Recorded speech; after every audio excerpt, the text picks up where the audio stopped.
মুহররম আল্লাহর কাছে অত্যন্ত দামি একটা মাস।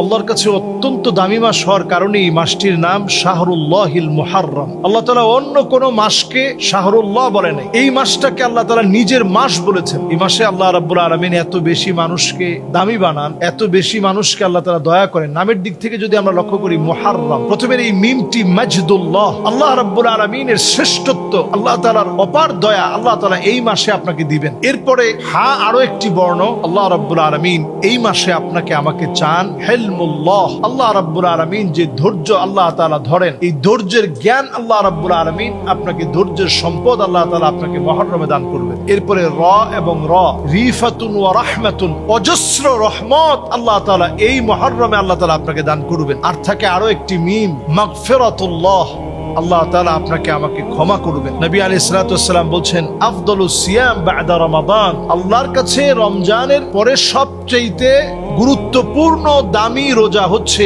সিয়ামি ইয়াউমে আশুরা অথবা সিয়ামু ইয়াউমে আশুরা। আশুরার দিবসের রোজা আল্লাহর কাছে সবচেয়ে দামি রোজা রমাদানের রোজার পরে। আহতাসিবু আলাল্লাহি আইয়ুকাফিরা সানাতাল্লাতী ক্বাবলা, আগের একটা বছরের গুনাহ, আগের এক বছরের গুনাহ, পূর্ণাঙ্গ এক বছরের গুনাহ আল্লাহ রাব্বুল আলামিন মাফ করে দিবেন। সুবহানাল্লাহ, শুধুমাত্র একটা রোজার মধ্য দিয়ে, এই মুহররমের রোজা। সুতরাং মুহররমে শুধুমাত্র আমরা আশুরার দিবসে রোজা রাখবো না, আমরা আগের একদিন পরের একদিন আমরা রোজা রাখবো। যদিও ইহুদিরা এখন এই রোজাটা আগের মতো রাখে না, তারপরেও নবী আলাইহিস সালাতু ওয়াস সালাম আমাদেরকে বলছেন তাদেরকে তোমরা অনুসরণ করবা না। যদি কেউ একান্ত না পারে তাহলে একটাই রাখবে, একটা রাখাটা এটা মাকরুহ, অপছন্দনীয়। মাকরুহ বা অপছন্দনীয় হওয়ার কারণে আমরা একটা রাখবো না, বরং পারলে দুইটা রাখবো, আগের একদিন অথবা পরের একদিন মিলিয়ে আমরা রাখবো। আমরা মুহররমের এই মুবারক আমল আমরা কেউ ছাড়বো না। ইস্তিগফার পড়বো ইনশাআল্লাহ, লা ইলাহা ইল্লাল্লাহ, ইস্তিগফার, সুবহানাল্লাহ, বিভিন্ন সুন্দর সুন্দর আমল দিয়ে দান, সাদকা, কোরআন তেলাওয়াত সহ